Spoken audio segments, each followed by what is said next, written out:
Welcome to another show. Today, we're going to talk about the top 10 vampire television series. You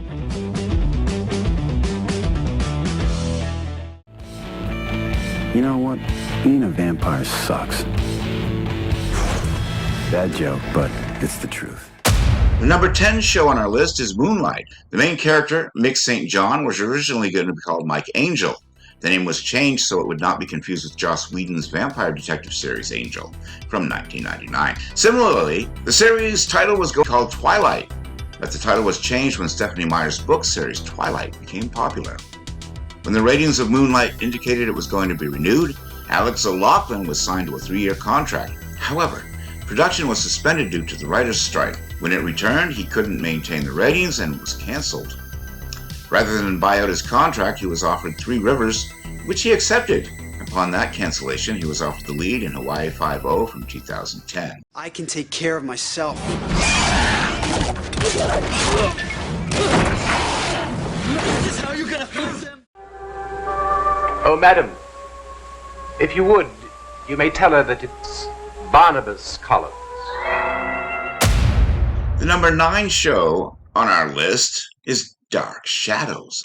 Compelled by desires I cannot control to commit acts which sadden and repulse me. I've got a madman out there. A gothic soap opera featuring the Collins family of Maine and introducing the vampire Barnabas. For more than a year and a half, the characters of this show used almost every possible phrase to refer to Barnabas Collins, like, he's not alive, he's one of the undead, he walks at night, but he ain't alive. It wasn't until the 410th episode that the word vampire was used on the show. In an interview with writer Ron Sprout, he and fellow writer Gordon Russell had just met with the show's creator Dan Curtis, where they were given the news that a vampire would be added to the show. After the meeting, the two writers were on an elevator, and it was at that moment that they decided that Barnabas would be a reluctant vampire with a conscience. It was the right decision, as Barnabas saved the show from the axe. They kept him on as the lead when he was only supposed to be around for a few episodes. This incidentally made Barnabas Collins the first example of a sympathetic vampire seen on screen. In the 1991 series, the new series was kind of a way for Dan Curtis to correct the past by having Victoria arrive by train, like the original. Only this time, she arrives to where Barnabas Collins is part of the storyline. Originally, it took several seasons for Barnabas to be invented for the series. Victoria's story was mostly centered on her job taking care of David, while the series, before being about a vampire, was more of a dark crime thriller. It's like an animal just because a ghost is ovulating. Don't push her luck. No, really. You don't, a vampire. The next show on our list is Being Human. There's a UK and a US version. Are you trying to scare us with Bon Jovi? You can hear me? Yeah.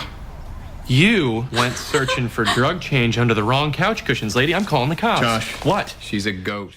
This series explores the lives of a vampire, a werewolf, and a ghost living together. The series frequently references classic horror movies due to its premise being based in horror movie tropes. Vampires, werewolves, and ghosts, of course. For example, in You're the One That I Haunt, the camera zooms in on Sally as she says, "Groovy!" This is a reference to the iconic moment from Evil Dead 2 when Ash gets ready to fight the Deadites, and upon affixing a chainsaw to his arm, the camera zooms in on him as he says, "Groovy!" There are numerous references like this throughout the series, as a treat for horror fans watching the show. Both Sam Witwer and Sam Huntington have history with the character of Jimmy Olsen.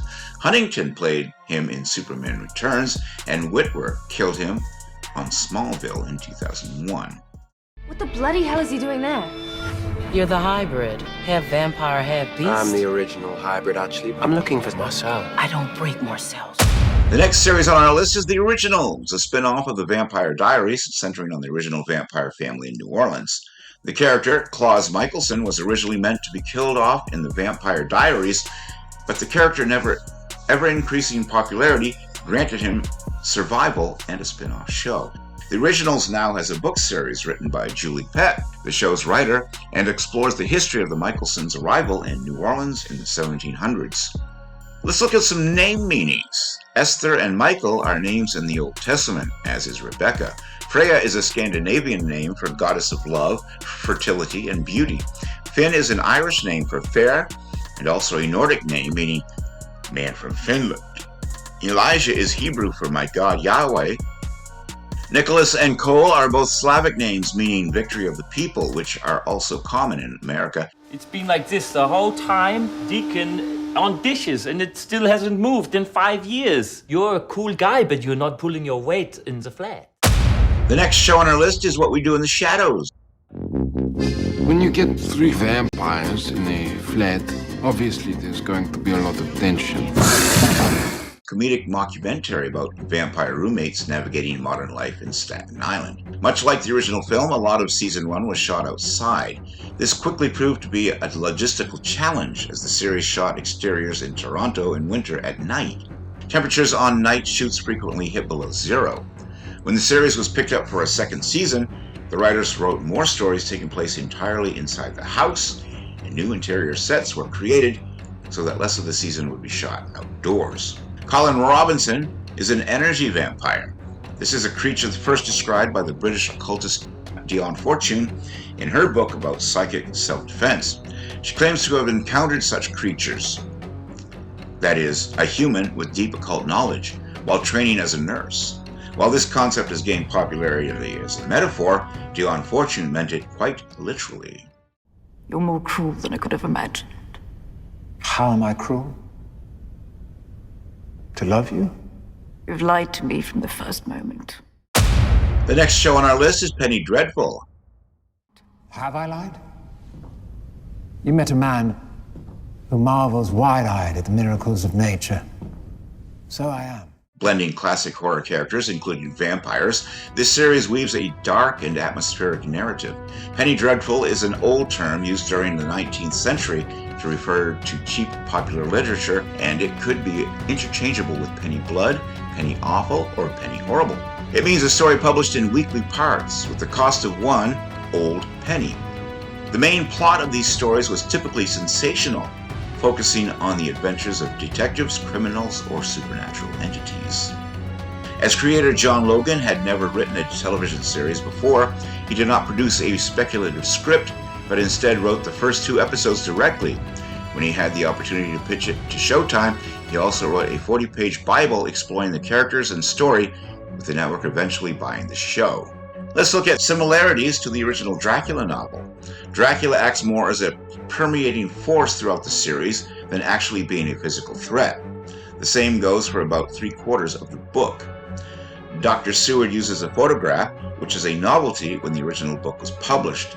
Children of the Night, What Music They Make, is a reference to the original Dracula from 1930, starring Bela Lugosi as the Count. He says, what sweet music they make in the book. The characters Dracula, Professor Van Helsing, Mina Harker, Dr. Seward, and Renfield all have a role in Penny Dreadful. Jonathan Harker is only mentioned. Can you fly?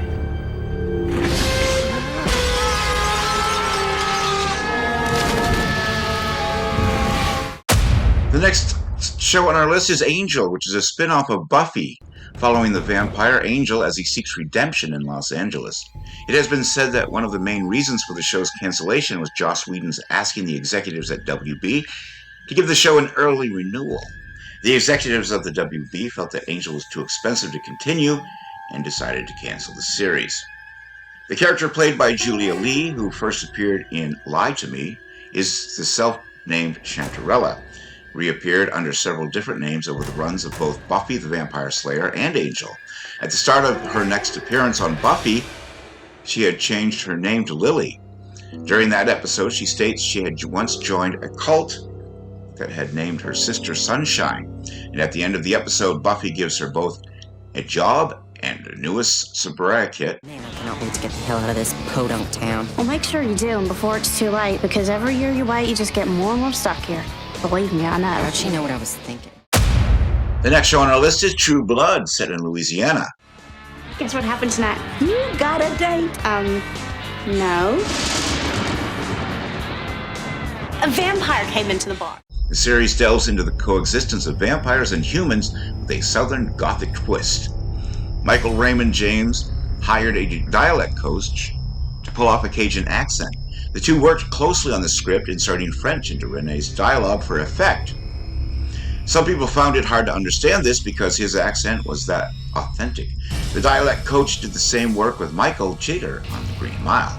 Zack Snyder is reportedly a huge fan of this series and noticed Joe Manganiello as a possible Superman even before signing on for Man of Steel in 2013. Manganiello was about to make a screen test with a Superman suit when HBO stepped in and prohibited him from any auditions due to contractual obligations with the series. I shouldn't have come home. I know the risk, but I had no choice. Damon. Hello, brother. The number 2 show on our list is The Vampire Diaries, a supernatural drama following the lives of vampires, witches, and werewolves in Mystic Falls. The casting for Claus took so long that the character's introduction to the show had to be delayed. To replace Claus in the episode he was first meant to appear in, the character of Elijah was created. Elijah is a creation of the show. Claus is the only member of the Michelson family to have originated in the source book by L.J. Smith. Creators Kevin Williamson and Julie Plec were approached by Jen Breslow, VP of Drama Development at the CW, to adapt the books into a TV series. Williamson turned the project down, but was persuaded to change his mind by Plec. Williamson told The Independent, "In the beginning when I read it, I didn't want to be involved with it because I felt it was a sort of Twilight ripoff, no matter which came first. The premise was exactly the same. Girl falls in love with vampire, and I felt it had been done and that nobody was going to do another vampire story. But then Julie kept telling me to keep reading the books, and then I began to realize that it was a story about a small town, about that town's underbelly, and about what lurks under the surface." You burned down the gym. You're not seeing the big picture here. I mean, that gym was full of asbestos. And the number 1 show on our list. What else could it be? Buffy the Vampire Slayer. This cult classic features Buffy, a young woman chosen to battle vampires and other evil forces. Although she was not credited by name, one of the executive producers was Dolly Parton, who had a production partnership called Sand Dollar Entertainment with Sandy Gallen, her manager. Sarah Michelle Gellar said, "We never saw her, but we'd get Christmas cards in the mail that would have our name. And I would think, she doesn't even know who I am." And then one day, someone asked her about it, and she complimented the show and my performance, and I was like, "Oh, I can die now. Dolly Parton knows who I am and thinks I'm good." And because of the feud with UPN and the WB over Buffy Jumping Networks, crossovers between Buffy, which was on UPN, and Angel, which remained on the WB, were prohibited during Season 6, which was Season 3 of Angel. And that was our show for today. What did you think? Were you a fan of any of these shows? Is there a show that we did not include that you think should be on this list? Let me know all your thoughts in the comments section below. And while you're at it, I'd be honored if you subscribe to my channel. Click that little bell to stay informed and check out the Carl Vincent Vampire Hunter franchise, which is also in the comics. Until next time, this is Kevin Gibbons saying, live long and prosper. May the force be with you and keep reaching for the stars.